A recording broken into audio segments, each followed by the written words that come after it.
माऊली ज्ञानेश्वर महाराज की जय, जगद्गुरु तुकाराम महाराज सब संतन की जय। श्लोक 44 11वा अध्याय। तस्मात् प्रणम्य प्रणिधाय कायं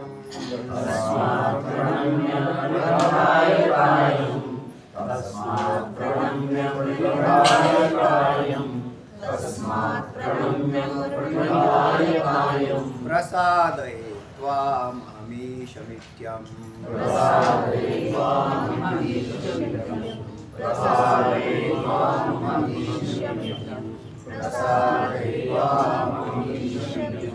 तस्मात् प्रणम्य प्रणिधाय कायं प्रसादयित्वामहमीशमित्यं तस्मात्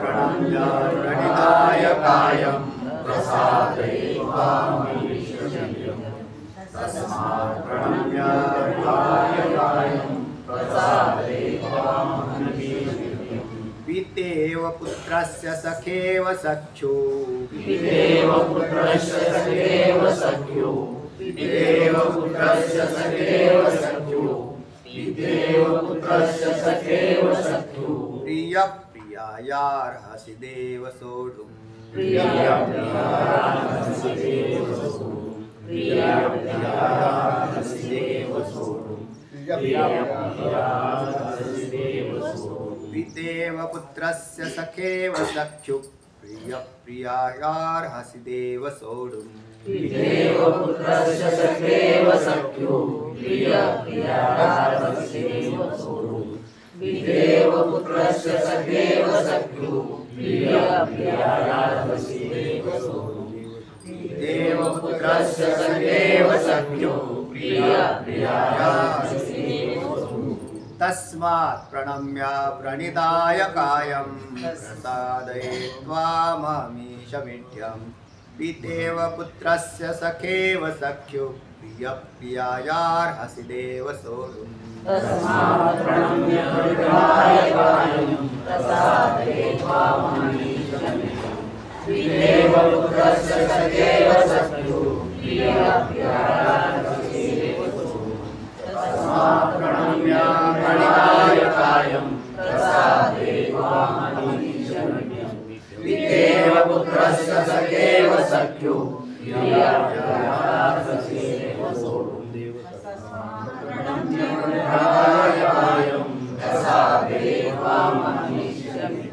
पितेव पुत्रस्य सखेव सख्यो प्रिय प्रियायार्हसि देव सोढुं तस्मात् प्रणम्य प्रणिधाय कायं प्रसादयित्वाम् अहम् ईशम् ईड्यं पितेव पुत्रस्य सखेव सखा इव असभि सखा इव सख्युः प्रियः प्रियायाः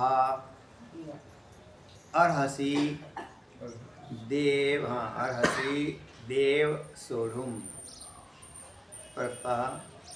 तस्मात् प्रणम्य प्रणिधाय कायं प्रसादयित्वाम् ईशम् त्वाम् अहम् ईशम् ईड्यं पिता इव इथं सुद्धा निघतं बरं का? पिता इव पुत्रस्य जलास्य करायची वेगळी काढायची गरज नाही. पुत्रस्य सखा इव सख्युः प्रियः प्रियायाः असा शब्द येतो आणि अर्हसि देव सोढुं सांग. तस्मात् प्रणम्य प्रणिधाय कायं प्रसादयित्वाम् अहम् ईशम् ईड्यं पिता इव पुत्रस्य सखा इव सख्युः प्रियः प्रियायाः अर्हसि देव सोढुं. बरोबर. तस्मात् म्हणून प्रणम्य म्हणजे प्रणाम, प्रणिधाय म्हणजे चरणावरती, कायम म्हणजे शरीर देहाने तुमच्या चरणावरती प्रणम्य म्हणजे प्रणाम करत आहे, म्हणजे साष्टांग दंडवत करत आहे, चरणावरती प्रणाम करतायत म्हणजे साष्टांग. प्रसादये कशासाठी म्हणताल? प्रसादये, प्रसादये म्हणजे प्रसन्न करून घेण्यासाठी, तुम्हाला प्रसन्न करून घेण्यासाठी तुमच्या चरणावर तुमच्या त्वाम अहम अहम प्रणम्य प्रणिधाय. आणि आपण कोण आहात? तर ईश, आपण जे ईश आहेत, तुम्ही त्वाम ईश ईशम म्हणून इट्यम, इट्यम पदाचा अर्थ आहे स्तुती करण्याला योग्य आहात. आपण ईश्वर आहात म्हणून स्तुती करण्याला योग्य आहात. आणि म्हणूनच मी आपला प्रसाद प्राप्त करून घेण्यासाठी आपल्या चरणावर साष्टांग दंडवत करत आहे. पिता एव पुत्रस्य कसं? म्हणून आता याच्यात संगतीशी आपण देव, आपण जे देव ते देव इव अर्थात अपराध या पदाचा काय करायचा? अध्यार करायचा. आणि सोडून या पदाचा अर्थ आहे सहन करण्या, सहन करावयास करणारे अशा पद्धतीचे. सोडून म्हणजे सहन करणारे. आपण कसे आहात? सहन करण्यासारखे आहात, सहन करणारे आहेत. आपण देव आहात आणि सहन करणारे असे आहात. आणि देवाने जर जीवाचे अपराध सहन नाही केले तर मग कोण करेल? म्हणून आपण देव आणि जीव किंवा शरण जाणारा भक्त असं म्हटलं तरी चालेल. तर तो आहे त्याच्यासाठी जोड्या लावलेल्या तीन जोड्या जाऊन स्पष्टीकरण केला. पिता जसा पुत्राचे अपराध सहन करतो, सखा सख्यचे म्हणजे सखा म्हणजे मित्राचे अपराध सहन करतो. आणि प्रिय हा पदाचा अर्थ आहे पती, आणि प्रियाया हा म्हणजे पत्नी किंवा प्रेमी, तर ते प्रेयसी. प्रिय हा प्रियाया हा पती पत्नीचे अपराध सहन करतो. त्याप्रमाणे आपण देव आहात, आमचे अपराध सहन नाही करणार का? असं बघा. आणि याच्यामध्ये 2-3 जोड्या लावून आमचे हे अपराध तुम्ही सहन करण्यास सारखे आहात, करणार आहात, म्हणून तर आम्ही प्रार्थना करतो आहे. आणि म्हणूनच आम्ही आपल्या प्रसन्नतेसाठी स्तुती करताना दिसतोय. अर्जुन, तर हा मागच्या 43वा श्लोक होऊन गेला की देवा तुझ्यासारखा कोणीच नाही, आणि तुझ्यासारखा कोणी नाही याचं कारण तू या विश्वाचा ईश आहेस, ज्याने हे विश्व निर्माण केलेलं आहे. असा हा प्रत्यक्ष परमात्मा भगवंत तूच आहेस. तेव्हा तू या माझ्या ज्या स्तुतीला स्तुती योग्य असा जर कोण असेल तर तूच आहेस. कोणाची स्तुती केली तर त्याच्यात योग्यता असते असं नाही, पण ईश्वराला जे जे तुम्ही बोलताल ते साधणारा आणि शोभणारा असं आहे. म्हणून देवाची केलेली स्तुती ही त्याला शोभते, कशीही केली तरी शोभते. म्हणजे काहीही बोललं तरी ते त्याच्याकडे त्यालाच लागतं, कारण तो असा आहेच. काही बोललं तरी म्हणजे शिव्या बी दिल्या तरी ते त्याला शोभतातच. म्हणून त्याची स्तुती काय आणि निंदा काय या दोन्ही गोष्टी त्याला शोभतात, कारण तो आहेच तसा. भक्त जे आहेत ते स्तुती करतात, आणि विरोधी भक्तामधले जे भक्त काय आहेत ना ते त्याची निंदा बी करतात, द्वेषही करतात, तरी त्याला तो चालतो. तर तेव्हा अशा पद्धतीने आता इथे अर्जुन हा खासच प्रेमी आहे देवाचा, आणि तो म्हणतो की तस्मात, म्हणूनच मी काय केलेलं आहे. तस्मात म्हणजे म्हणून, तर काय म्हणून, तर तुझ्यासारखा कोणीच नाही. पाठीमागच्या श्लोकात म्हटलं होतं की तुझ्यासारखा असा कोणीच नाही, तर तुझ्यापेक्षा जादा वरचढ आहे असं म्हणण्यामध्येही काही स्वारस्य राहिलं नाही. तुझ्यासारखाच कोणी नाही, आणि म्हणजे तू असा निर्विवाद असा मोठा आहेस, श्रेष्ठ आहेस. तर तेव्हा तुझ्या त्या श्रेष्ठतेला अनुसरून मी काय करतोय? स्तुती करतोय, आणि त्या म्हणून स्तुती करण्यास करत आहे. त्याच्यातही तुला प्रसन्न करून घेण्यासाठी, कारण तुला प्रसन्न करून घेतल्याने काय होईल तर तुला प्रसन्न करून घेतल्याने तू माझे अपराध सहन करशील. आणि अपराध काय केला अर्जुनाने? देवाला कमी समज. तर त्या पाठीमागं असं म्हटलं की याला देव म्हणून ओळखला नाही, आणि ओळखला नाही म्हणून मग त्याच्याबरोबर जे वर्तन करण्यात आलं ते अयोग्य वर्तन होतं, चुकीचं वर्तन झालं आपल्याकडून. आणि हे अर्जुनाला कळालं की आपल्याकडून वर्तनच चुकीचं झालं. तो मोठ्या प्रेमाने आपल्याबरोबर राहिला वास्तविक, म्हणूनच तो खरं तर त्याने अपराध मागच सहन केलेले देवाने मागच अपराध सहन केलेले तर का, सख्य सुसख्य. कारण इतके अपराध केले त्यांनी. काही जरी बोललं तरी तो देव होता, त्यांनी तर थोडा अहंकार दाखवला असता मी देव आहे तर त्यावेळेलाच तो विषय मिटला असता, पण असं झालं नाही. म्हणून देवाने अपराध पूर्वीपासून सहन करत आलेला आहे आणि आत्ताही करतो. दुसरं आहे, देव अपराध सहन करतो असं म्हणणं संभवत नाही. कारण देवाचंच एक शरीर भक्त आहे, म्हणजे त्याच्या शरीराचाच अविभाज्य घटक काय आहे? भक्त. तो अपराध सहन करतो काय म्हणायचं? तर देव अपराध सहन करतो. फोन बंद करून ठेव येत जा बरं का. देव अपराध सहन करतो म्हणजे, तर देव अपराध सहन कसा करतो? त्याचं शरीर आहे. काय म्हणली मुक्ताई? जीवदातांनी चावली म्हणून काय कोणी बत्तीशी तोडून टाकली का? बत्तीशी तोडली. दातांनी, जीभ जर दातांनी चावली, कारण जीभ कोणाची? आपली. आणि दात आपलेच आहे. देव तोच आणि भक्त तोच. म्हणून देव भक्ताचे अपराध सहन करतो असं म्हटलं तर, म्हणून तिथं देवाला काय वाटलं नाही. आणि मागं जेवढे काही अपराध अर्जुनाकडून घडले तर देवाला काही वाटत नाही. देव म्हणतो बरं आहे, चाललेलं आहे तर चांगलं आहे, कारण काय असं होतच राहणार आहे. आणि याला श्रेष्ठत्व येतं. हे ज्या वेळेला जीवाला कळेल ना की श्रेष्ठता काय, सगळे आपणच आहोत, तर मग अपराध कोणाचा? अपराध कोणाचाच होत नाही. विश्वामध्ये बी तोच भाग आहे. पण जीव ज्या वेळेला जीव बुद्धीने काम करतो त्यावेळेला त्याला प्रेम आणि अपराध असे ते भाग प्रतीला येतात, किंवा द्वेष आणि प्रेम ह्या दोन गोष्टी तयार झाल्या. देव द्वेष करेल का प्रेम करेल, तर ते दोन्ही गोष्टी त्याच्याशी संबंध, कारण त्याचंच आहे ना, म्हणून विश्वच त्याचं बनतं ना. द्वेष आणि प्रेम या भावात जीव जगतो. तो कोणावरती तरी प्रेम करतो, आणि ज्याचा अर्थ तो कोणावर जर प्रेम करत असेल तर कोणाचा तरी द्वेषही करतो.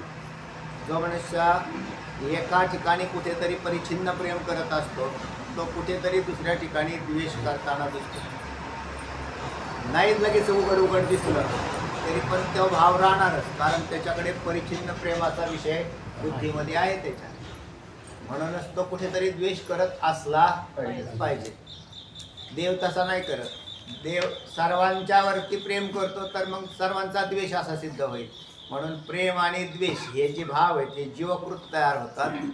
आणि मग आपल्या जसा एकच शरीर असेल, एका शरीराचे अवयव जर असतील तर त्या अवयवामध्ये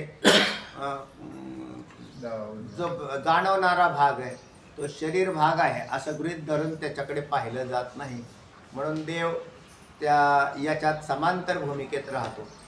तो कोणत्याही जीवाचा द्वेष देवाने केला नाही, आणि प्रेम म्हटलं तर सगळ्यावर करेल. नाही तर मग असं आहे, आपण शरीरात राहतो त्यावेळेला आपला शरीराचा जो भाव असतो तो त्यावेळेला तुम्ही पायावर प्रेम करता का नाकावर करता? पूर्ण शरीर नाही. ज्या वेळेला तुम्ही असे स्वस्थ बसलेले त्यावेळेला तुम्ही नाकावर प्रेम करता का पायावर करता? कुठेच प्रेम करत नाही. ती एक समत्व बुद्धी राहते. त्याला प्रेम करणे, कारण प्रेम करणे हा शब्द आला की कुठेतरी परिचिन्न भावात जाईल, म्हणून तसं होतच नाही.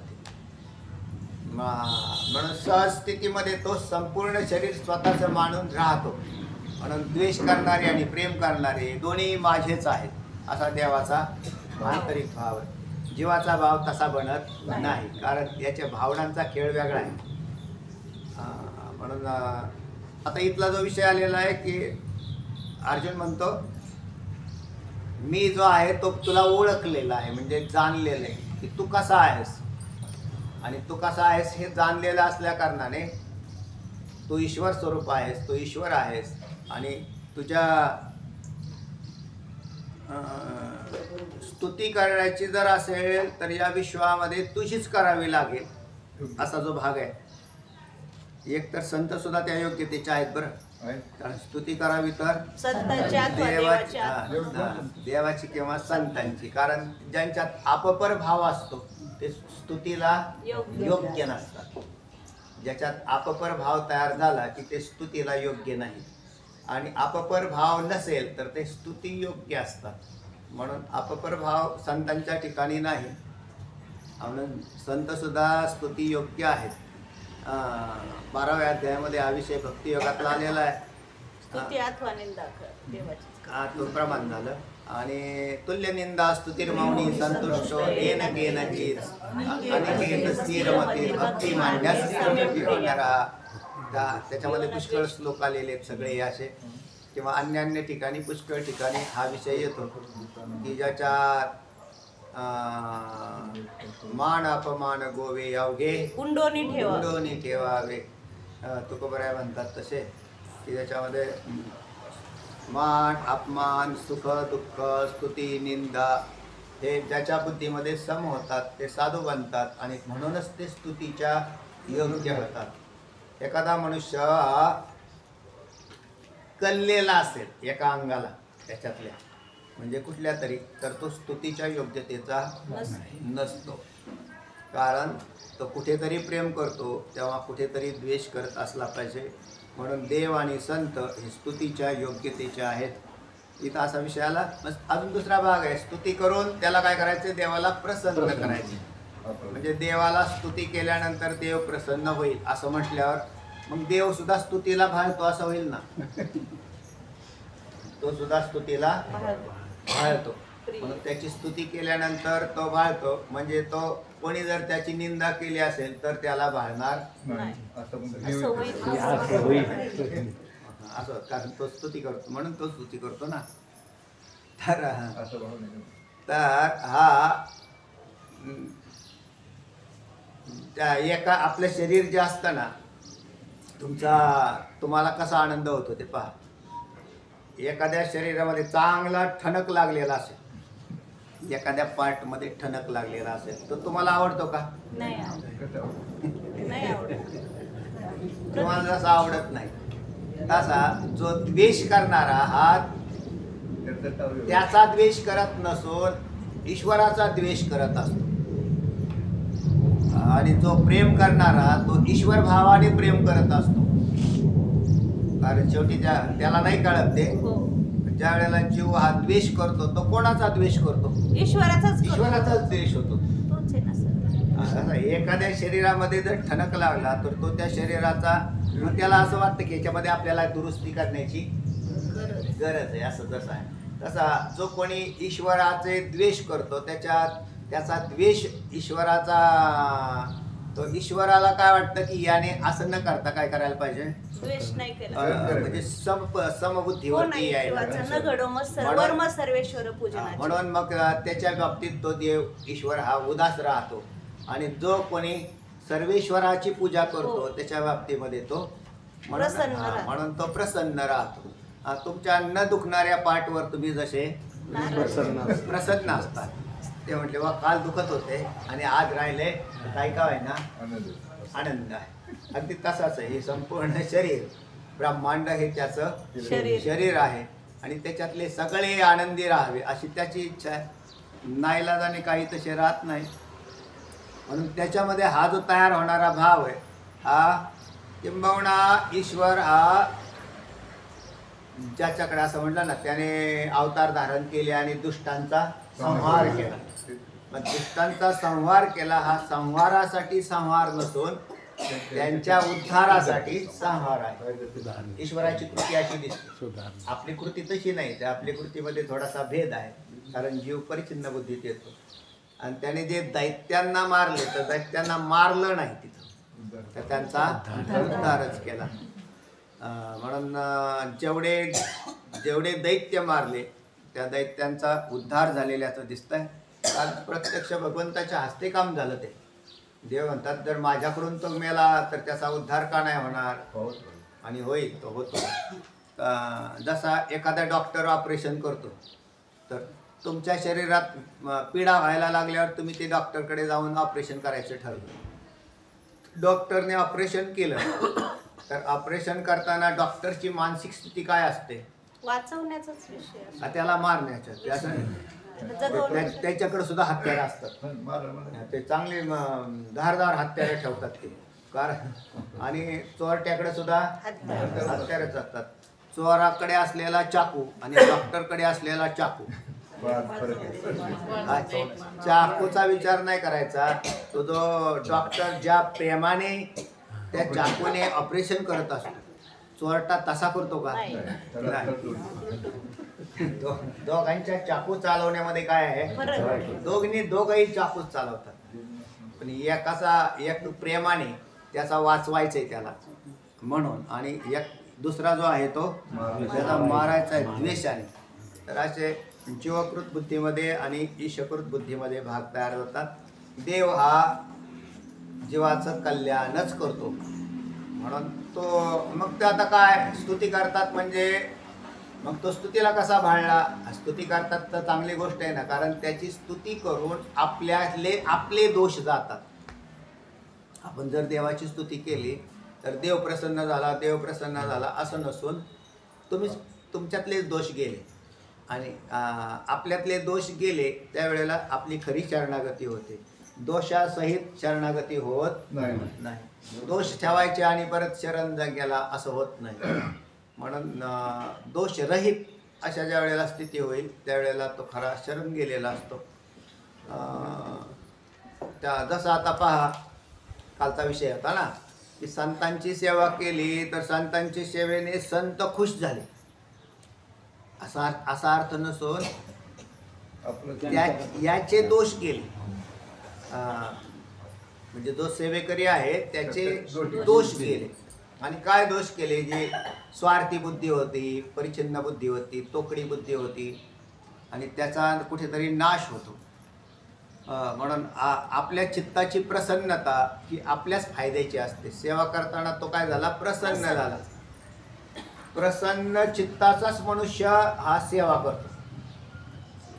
आणि ज्याचं चित्त प्रसन्न नाही ना, मग त्याच्यात संकोचात्मक बुद्धी असते किंवा त्या बुद्धीमध्ये कुठेतरी दोष असतात, म्हणून त्याच्याकडून सेवा घडत नाही. देवाची सुद्धा सेवा घडावी लागते. करतो मी पूजा करतो असं नाही म्हणावं, तर मला पूजा घडावी, देवाने ती मान्य करावी म्हणून त्याच्यात घडावी असे शब्द येतात है ना. संगती सुद्धा घडावी. देव वसे चित्ती त्याची घडावी संगती घडावी.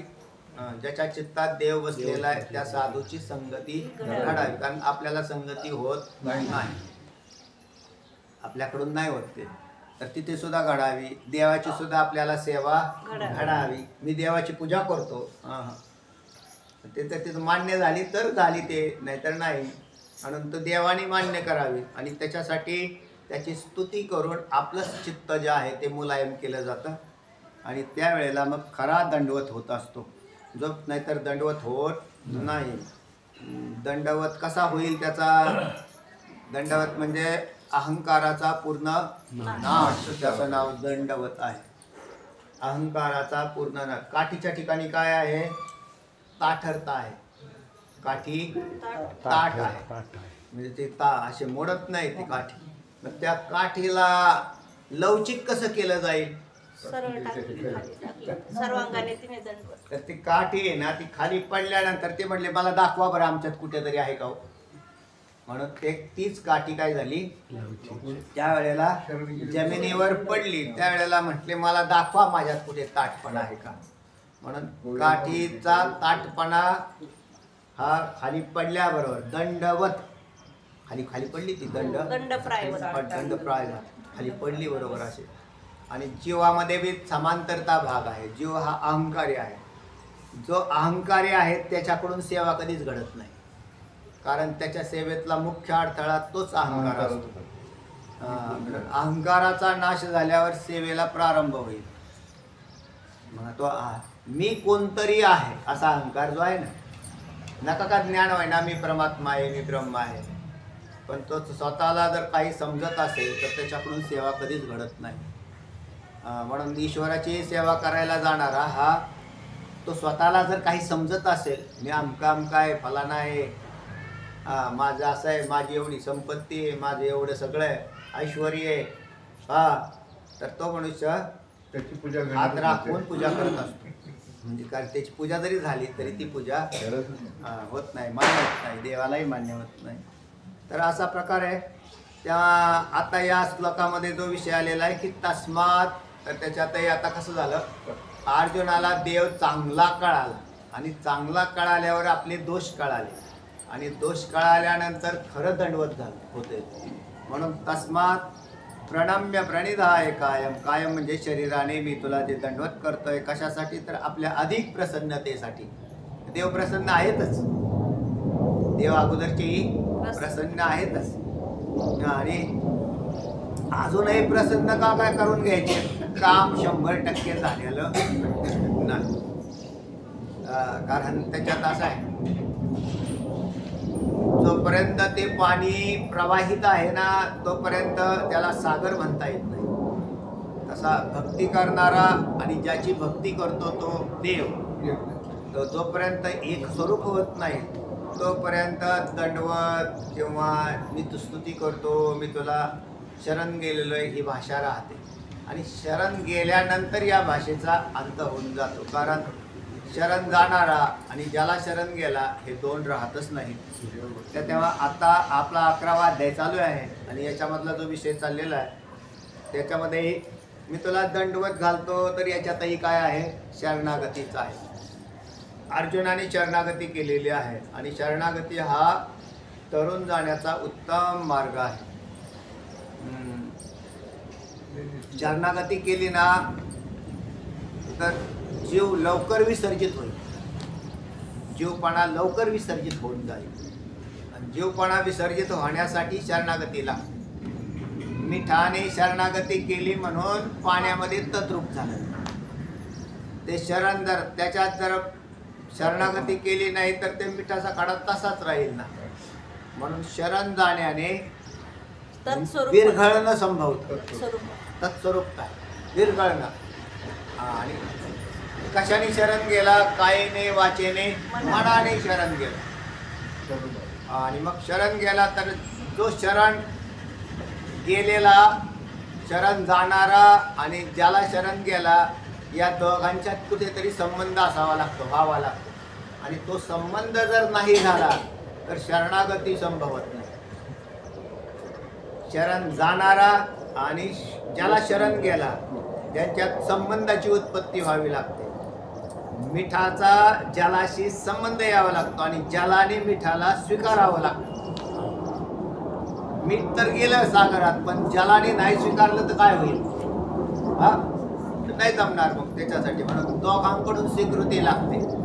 त्याला दृष्टांत सांगा ना आम्हाला. ते म्हणतात पितेव पुत्रस्य, पितेव पुत्रस्य, सखेव सखेव सख्यु प्रिय प्रिया. 3 जोड्या दिल्या ते. कशासाठी दिल्या? या संबंधाच्या जोड्या आलेल्या. दोघांच्यात संबंध होतो आणि त्या संबंधात एकरूपता सांगायची. ज्या अर्थी संबंध आहे त्या अर्थी भेद आहे. तिथं दोघांच्यामध्ये भेद आहे.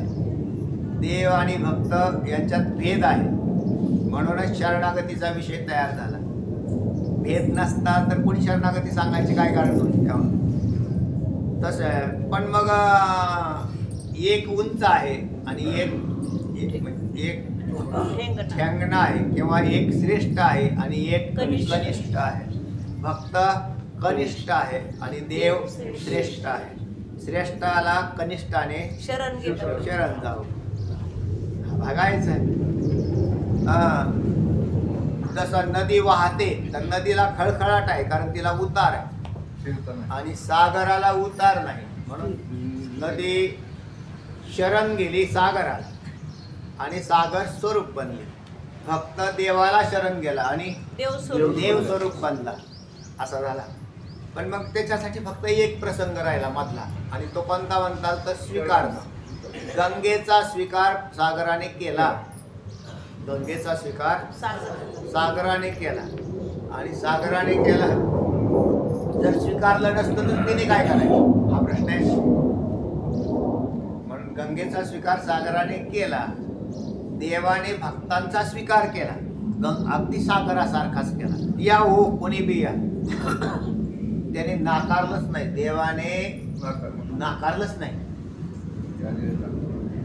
पण म्हणले मग आता अर्जुनाच्या चित्तात एक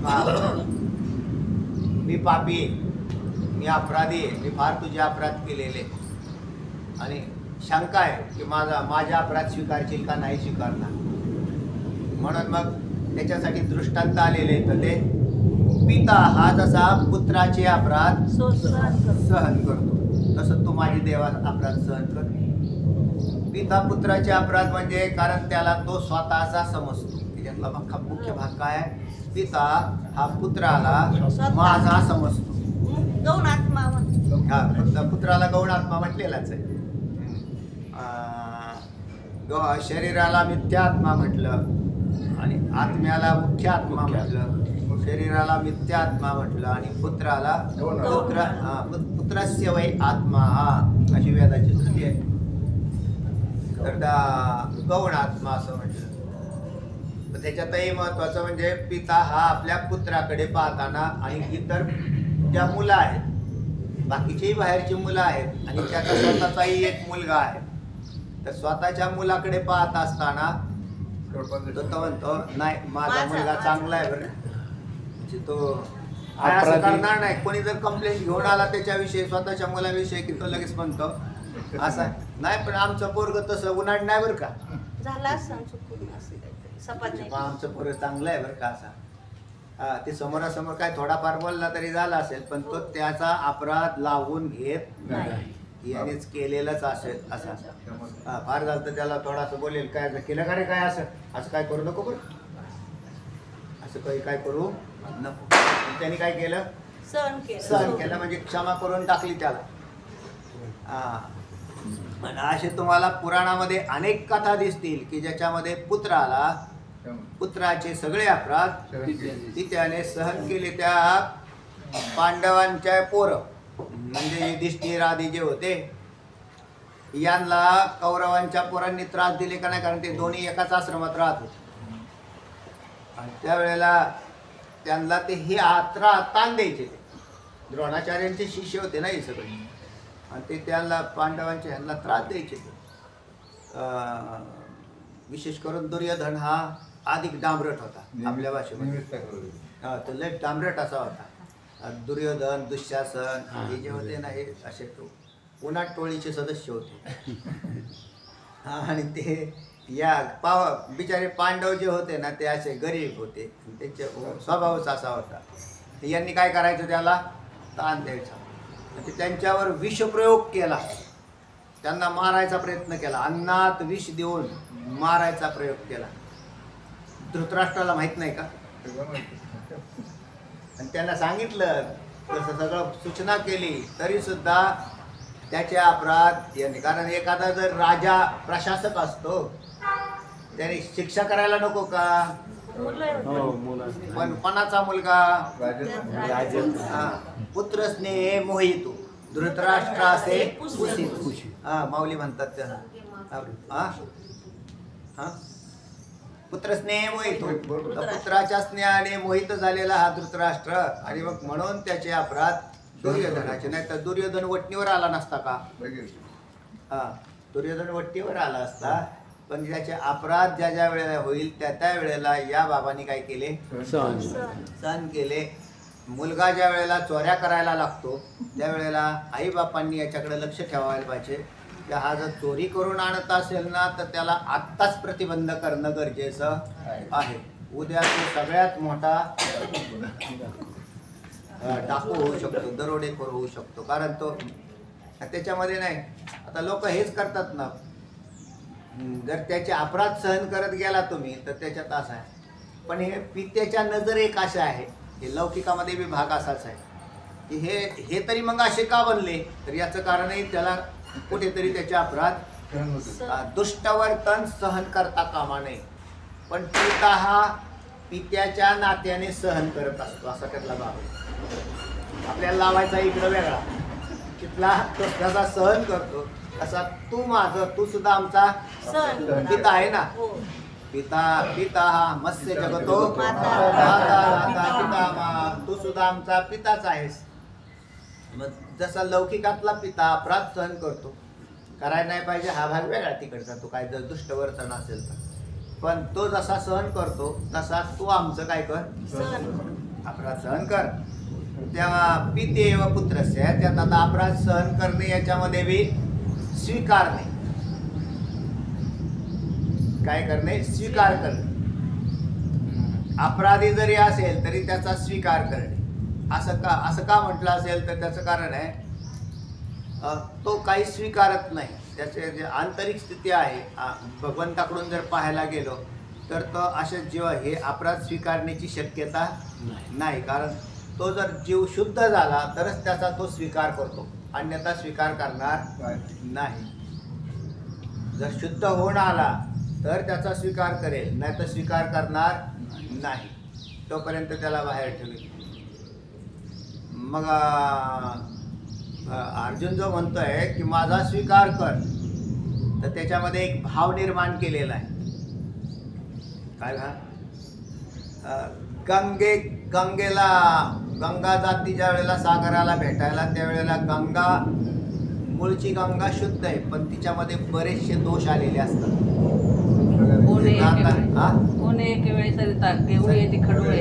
एवढी समुद्राशी म्हणे आणि उपाय नाही तर ते पुढे तर ते ओहळ, त्या खराब पाण्याचे कितीतरी ओहळ त्या गंगेबरोबर जातात आणि गंगा काय होते, दूषित होते.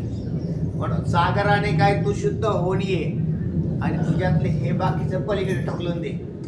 आम्ही कसं काय काढायचं देवा. गंगेचा असा धिक्कार नाही केला सागराने किंवा तू कंप्लीट शुद्ध हो आणि मग मला येऊन मिळेल, नाही. तर पाहू आली ना आली, आता शुद्ध कशी करायची हे तुझ्या हातात आहे. मग पहा ना तुम्ही, गंगा सागराला मिळाल्यावरती अख्खी गंगा शुद्ध झाली. तुका म्हणे गंगा सागर संगमी अवघ्या त्यावर मी एक रूप झाले असं म्हणतात तुकोबरा.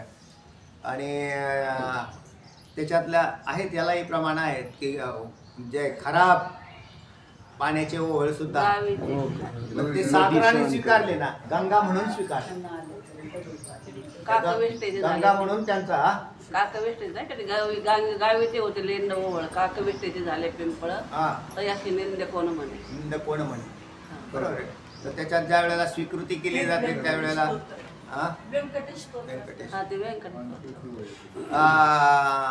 स्वीकारले जाते, त्यावेळेला दोषाकडे पाहिलं जात नाही. असा विषय आपला मूळचा चाललेला आहे.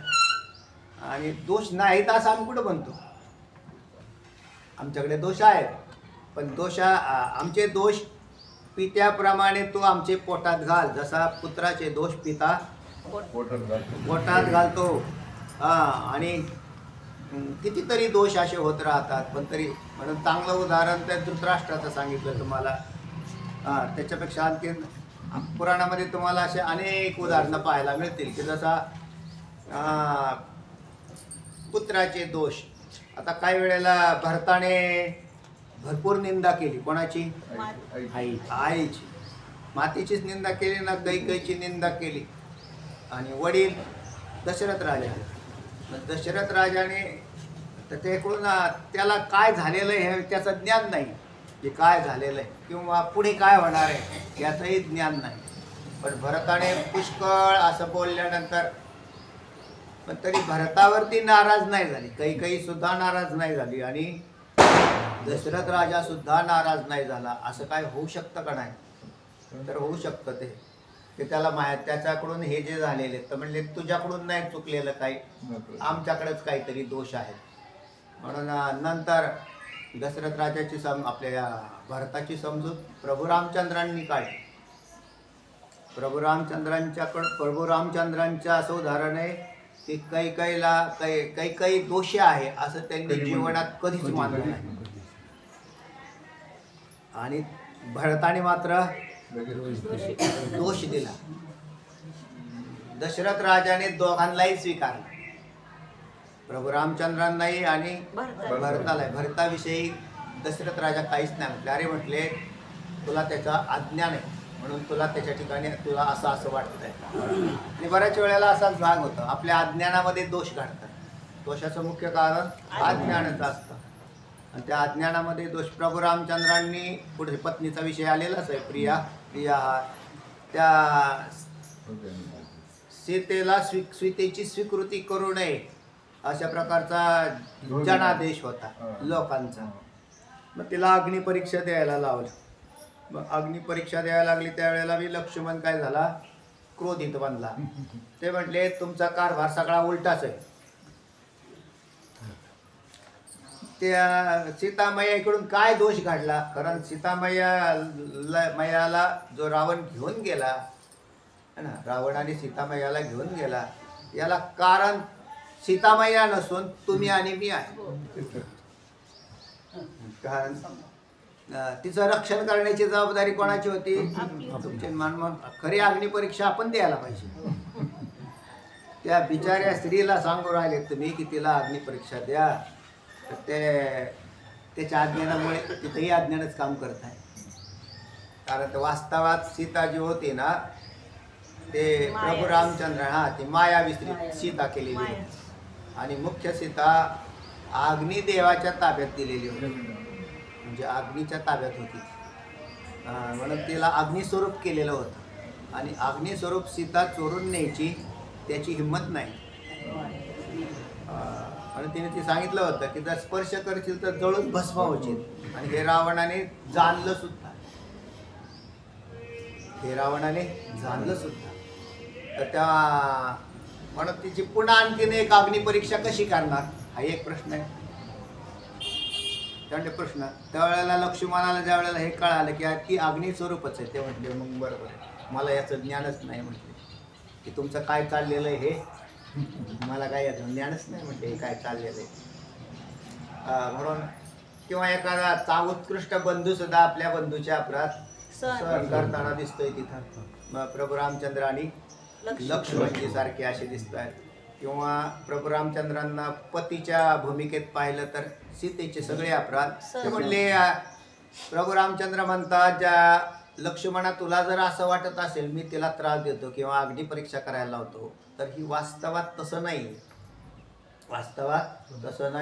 तर माझ्या चित्तातून सीता पूर्वीही गेली नाही, आत्ताही नाही आणि नंतरही जाणार नाही. कारण मी तिच्याकडे दोषाने कधी पाहिलंही नाही आणि पाहतही नाही. म्हणून एक पती हा आपल्या पत्नीचे अपराध सहन करतो, याच्यात काही शंका नाही. आणि इतर उदाहरणामधून तुम्हाला पाहता येतील, जसे ते देवयानीले तडा बोलली. कोणाला? ययाती देवयानीच्या कथा माहितीत का? मग ते ययाती राजा आणि त्याला देवयानी ही बोलली. कारण त्या काय नाव होतं मगाशी मी तुम्हाला म्हटलं ते दुसरी एक होती. तर त्या ययाती राजाचं प्रेम त्या दुसऱ्या एका महिलेवरती होती. त्यावेळेला ते असं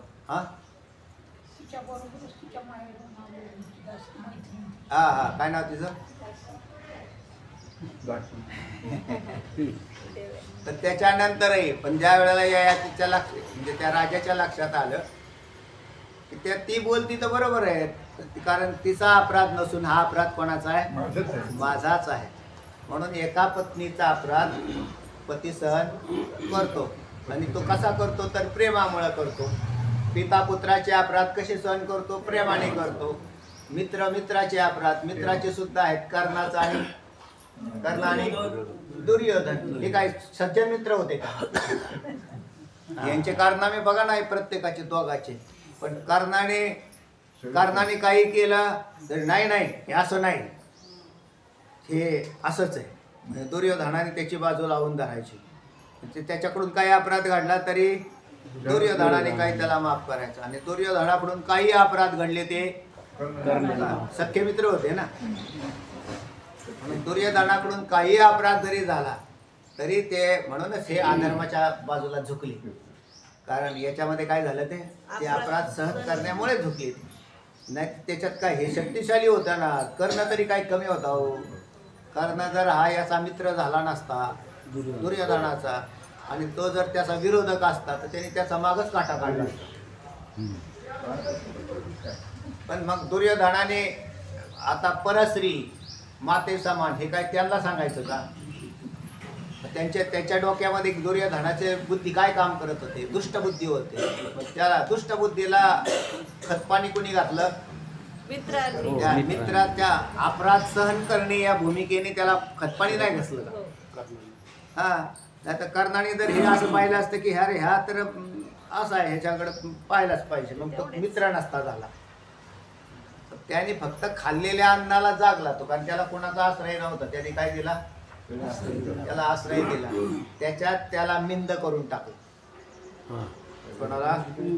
कर्णाला मिंदा बांधला. तो कर्ण मिंदा बांधल्यावरती तो काय आणि मग मित्र झाले आणि मित्र झाले तर मग मित्राचे अपराध सहन करतो. हा, मग त्याच्यामध्ये हा विचार नाही केला जात की योग्यता आणि अयोग्यता काहीच पाहिलं जात नाही. ते डायरेक्ट अपराध त्याचं सहन करून घेतलं. योग्यता आणि अयोग्यता काहीच पाहिली जात नाही. तर त्या लौकिकामध्ये बी असे काही भरपूर तुम्हाला पाहायला येतात की त्या व्यक्तीच्याकडे दोष असताना सुद्धा त्या व्यक्ती तुम्हाला जर त्याचा मित्र असेल ना, तो म्हणतो नाही नाही यांनी काय केलेलंच नाही. अशा प्रकारची तुम्हाला लौकिकात उदाहरणे पाहायला मिळत राहतात. तर हा विषय आहे. तर याचा मग तू देवा जर हे असं जर असेल तर तुझ्याबरोबर माझं बी नातं आहे का नाही? तुझ्याबरोबर माझंही नातं आहे. तू पिता आहेस, आम्ही पुत्र आहोत.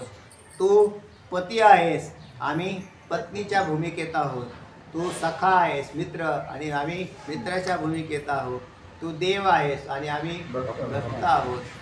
आणि म्हणून तू आमचे अपराध सहन कर. तर त्या अशा प्रकाराने अर्जुनाने ही विनवणी केलेली एका प्रकाराने आपले अपराध पोटात घेण्याची.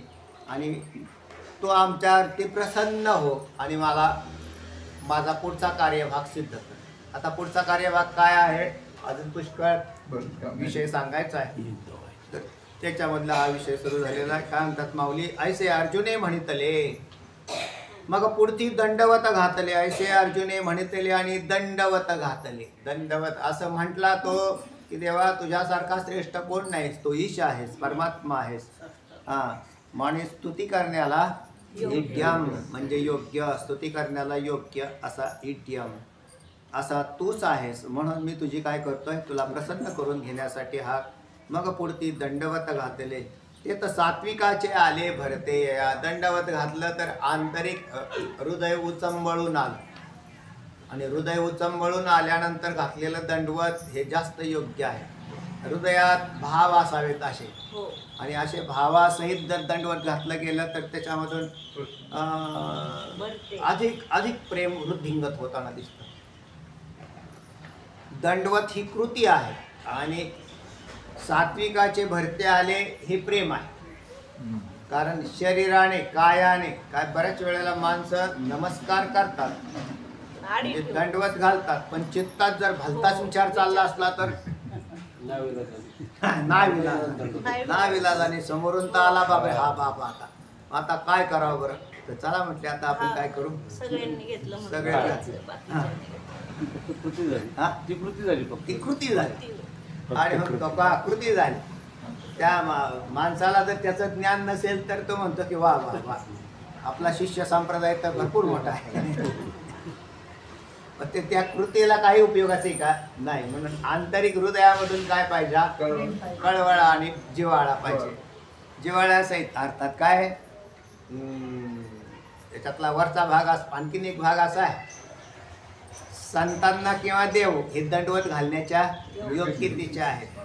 आणि संतांना आणि देवाला दंडवत घातलेले तरी सुद्धा त्याचा काहीच परिणाम होत नाही, कारण समबुद्धीत राहतात ते. संत हे जगाबरोबर भेद करून नाही राहत, म्हणून ते समबुद्धीत राहतात.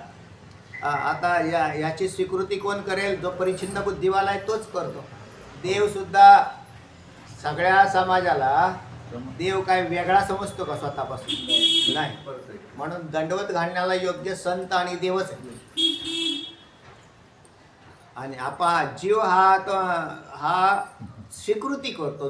जो मनुष्य अहम भावाने स्वीकृती करतो तर त्याच्याकडे ही होतं बरं, म्हणजे पाप तयार होतो त्याच्याकडे.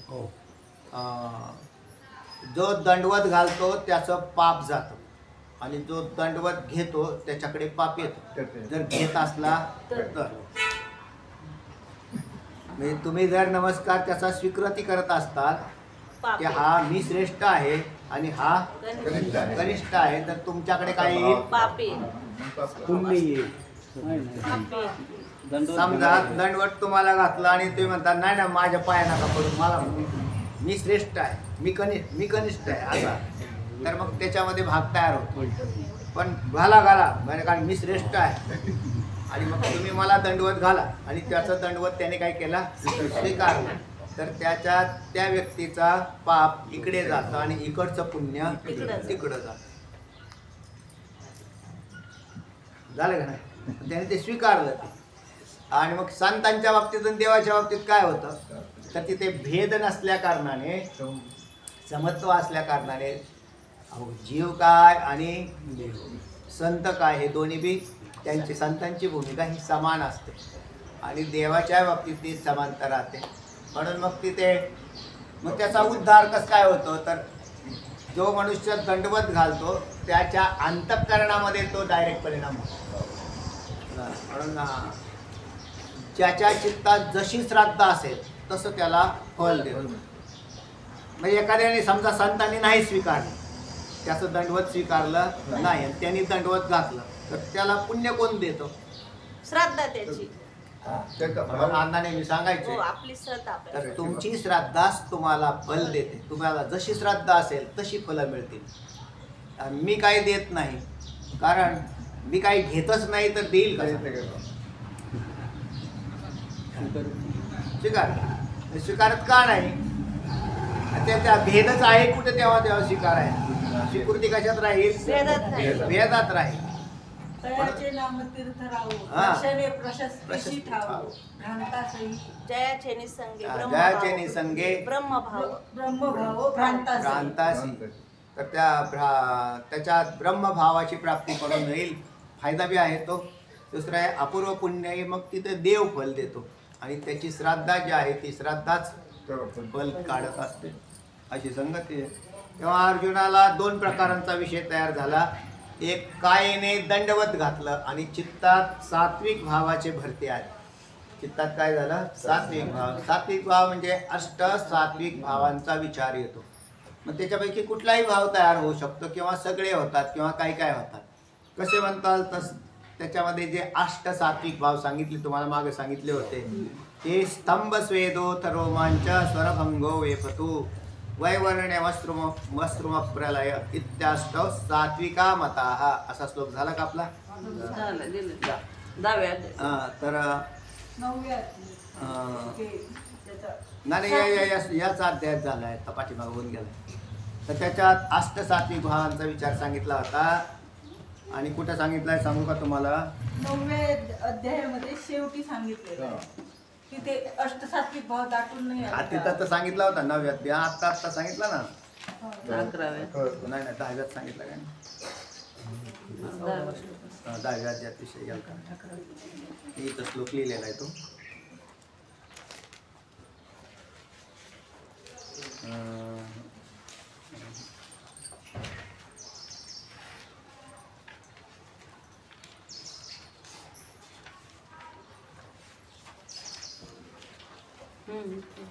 आलंबन भाव होते नाही का?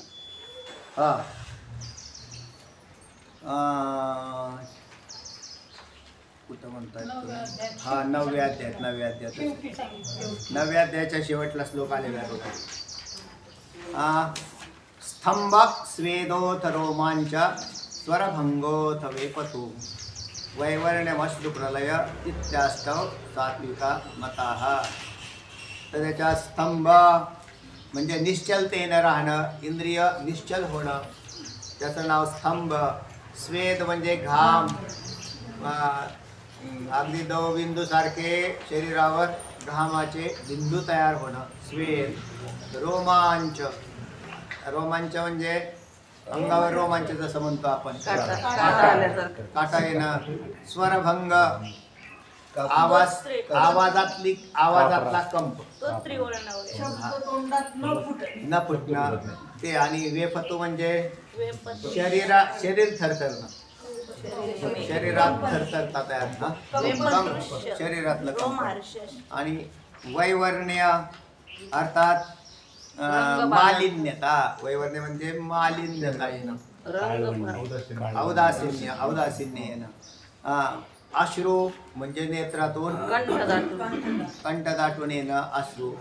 आणि प्रलय म्हणजे भानावर म्हणजे चांगलं वाईट हे न कळणं, अशी एक स्थिती, काही भानावरच नाही. तर याला अष्टसात्विक भाव असं म्हणतात. आणि हा विषय भागवतामध्ये जास्त प्रकर्षाने आणलेला आहे. नाथ महाराजांनी याचं विश्लेषण तिथे फार इथं केलेलं आहे, विस्तृत आहे. पण याच्यापैकी कोणत्याही अवस्थेत ज्या वेळेला मनुष्य जातो, ते आमचे शेळके पाटील नाही आले, तर त्या शेळके पाटलांकडे अष्टसात्विक भाव तयार होतो. तुम्ही त्यांना आरती करताना पाहिलं का?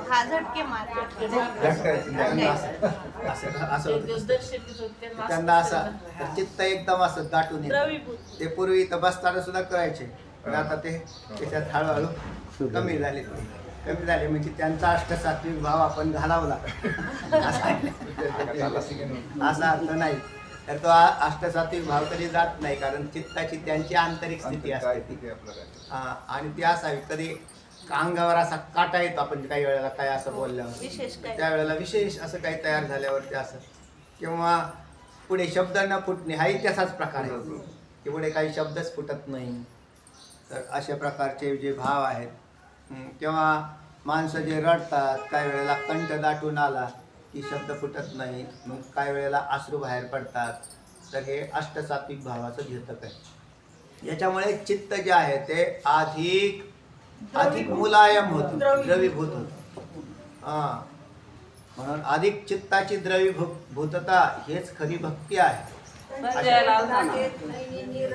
नाही निरलोटे,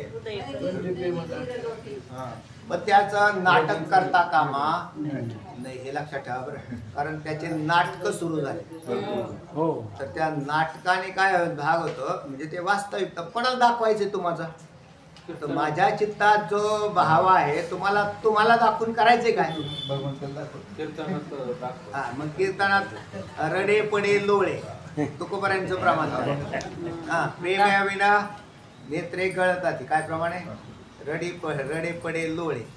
आणि प्रेमाशिवाय त्याचा तो भाग सगळा चाललेला असतो, त्याच्यात प्रेम नावाचा कुठेच भाग दिसत नाही. उलट रडल्यावर थोडे पाकिट जास्त भरतात, पैसे जास्त भरतात ना.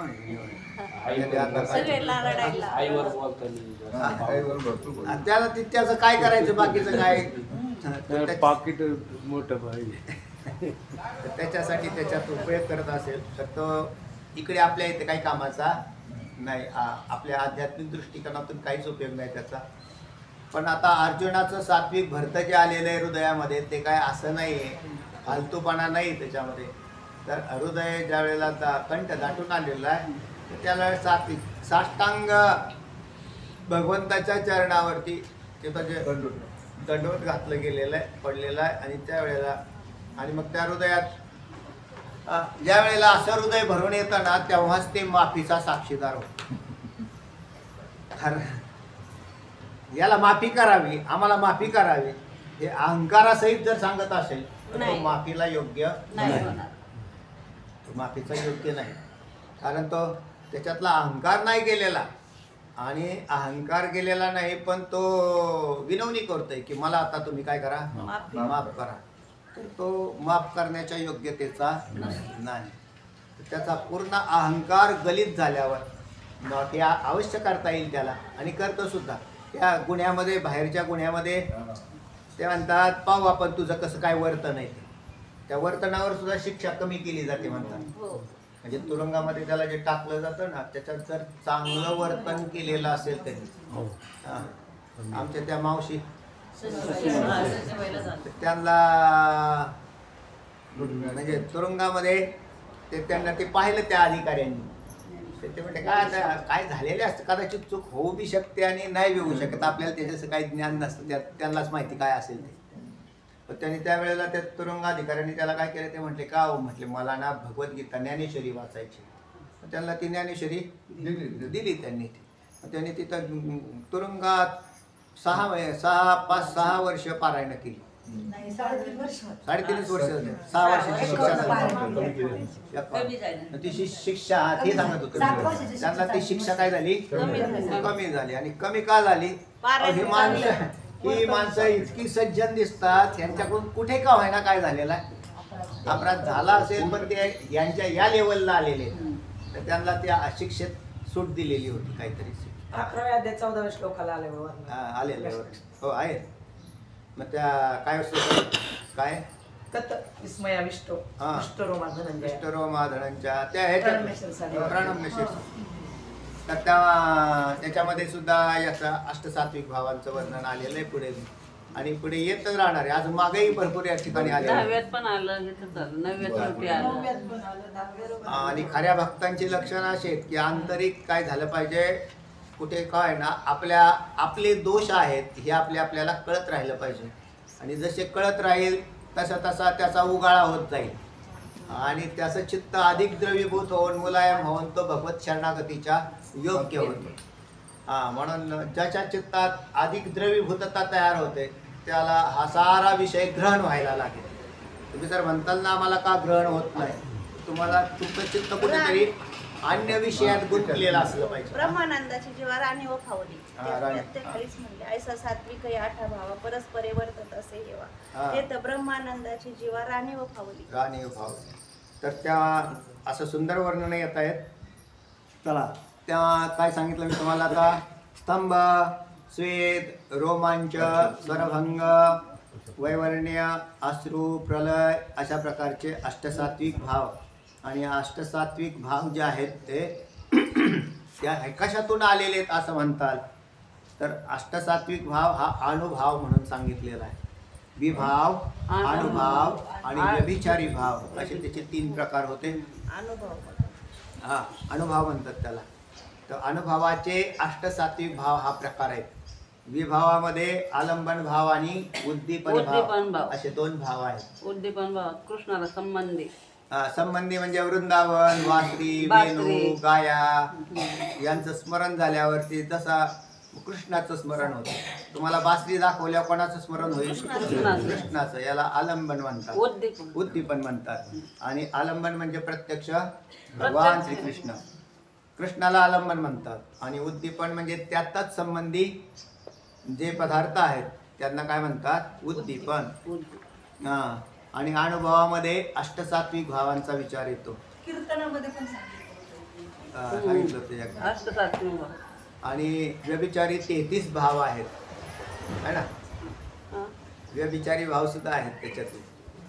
तर त्याच्यामध्ये सुद्धा हा विचार येतो. तर तेव्हा मुख्य भगवंत आणि त्या भगवंताच्या संबंधीचं ज्ञान आणि चित्तामध्ये तयार होणारी अष्टसात्विक भावांची आणि त्या अष्टसात्विक भावांना जन्म देणारे अशा प्रकारचे अजूनही अनेक भाव आहेत. त्याचा तसा जो चित्तामधून चिंतन करत जाईल तसतसा त्याच्यात ते प्रगट होत चालतात.